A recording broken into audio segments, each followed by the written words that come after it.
here now with Dan Schochet. He's Executive Vice President of Ram Power and also one of the co-founders of the company.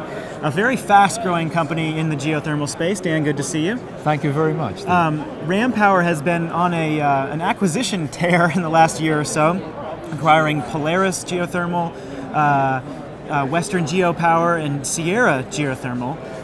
What does that say about the industry and where it is today, and the consolidation in the industry? Well, the consolidation is important because of several factors. Number one, some of the companies we acquired were essentially one project company.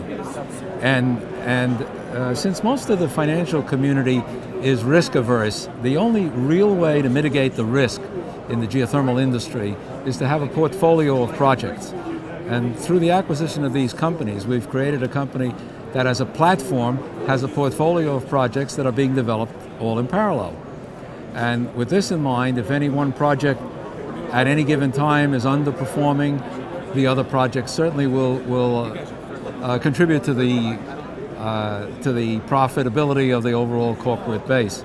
So this is the concept behind it. In addition, the financial community looks much more favorably upon a platform as opposed, again, to a single project company, because the risk is spread between a number of projects that are going on at the same time. So where are these projects and in what phases of development? Interesting. One of the most important projects we're executing is in Nicaragua. It's called the San Jacinto project, and that's 72 megawatts. It's in the construction phase. Most of the wells have been drilled. Several of the wells are being tested. The final financing is very close to closing with multilateral banks. The project equipment is being installed. For example, there's a 36 megawatt Fuji steam turbine under installation, and we have some excellent photographs of that if you'd like to see them. We have the second 36 megawatt project on order, and that project is due to be in full operation by the end of 2011, roughly. Is it a lot more difficult developing projects in developing countries versus like California or Nevada, very mature markets? There are differences that work for you and against you. For example, in Nicaragua, where there's less infrastructure for us to deal with, we have a situation where the alternative to the geothermal is diesel fuel fired generators. And the cost for electricity produced there is probably close to 20 cents a kilowatt hour. The geothermal electricity is sold at about 10 cents a kilowatt hour. So clearly, this is the least cost alternative for the government of Nicaragua, and they're very much in favor of having us construct the projects. In the United States, the utilities are buying geothermal energy under the renewable portfolio mandate. So there you're constantly negotiating to come up with a power sales agreement that works for you, that's financeable, that provides you with the market, the permanent market you need for your power, but at the same time, it's an arm's length negotiation, so that in one case, the market works for us in Nicaragua, the infrastructure works not against us, but it's more challenging. In the case of the U.S., we have the infrastructure, we have more transparency, but the market is more difficult. Now, there's a real problem with the lack of engineers and project managers in the geothermal space, competition between the oil and gas industries and the geothermal industry, and also for equipment as well. Has that been a factor in scaling up projects?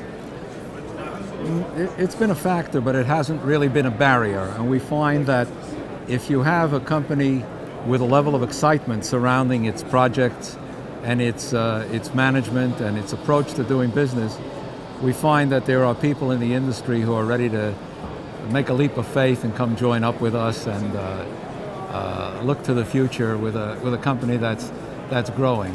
So, said another way, there's always a challenge in getting the right people, but if you have the right environment for it, they'll come along.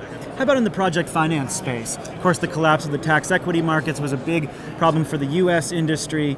The American Recovery and Reinvestment Act funds have been very crucial for geothermal companies here, but a lot of companies rushing to get projects started before the end of the year. How is the stimulus package and the lack of project finance hurt and helped the industry? Look, Geothermal projects generally are when they're soundly based and the sales price is appropriate, they're financeable. The markets seem to be improving. The stimulus funds help. The grant, the 30% ITC grant in lieu of the actual tax rebate has been instrumental in several projects. We expect an extension of the 30% ITC, possibly in a different form than it is today. And that will be through 2016. Through 2016, we expect an extension of the production tax credit, and they do help with the financing of the projects. We think that the tax monetization market will also come back to life very shortly. There is a lot of interest expressed. There just are not a lot of mature projects ready for financing. But those that are ready are attracting quite a bit of interest in the field. So given that, do you think broadly in the geothermal space, more mergers and acquisitions are inevitable? I think there are some more that are inevitable. I think the trend towards consolidation will continue. So you're a veteran of the geothermal space. Are you bullish on what you see happening in the geothermal industry now? I mean, given a lot of the serious challenges that we have before us, but also the very high public policy support. Look, if you attended the meeting this morning, you heard the Department of Energy talking about putting $400 million a year into research, into an area where previously it had been $25 million a year. You heard the executive director of the GEA talk about the policies that are being implemented, the interest of the U.S. GS. So, my sense is that even though we have several thousand megawatts of geothermal online now, we still have probably a multiple of that number that has yet to be developed. And it's not important whether it's 5,000 or 10,000 megawatts. At 5,000 megawatts, you're looking at $10 billion in investment. At 10,000 megawatts, it's $20 billion in investment. So no matter what the marketplace looks like, I'm bullish that for the next 5 to 10 years, there will be a fair amount of geothermal development using existing technology, using identified resource areas, and being able to provide the Western United States utilities with a fair amount of power. Well, Dan Schochet of Ram Power, the company certainly made some interesting moves in the last year, and we'll be watching you closely. Thanks for your time. I appreciate you speaking to me. I do appreciate it. Thank you, Stephen. All right.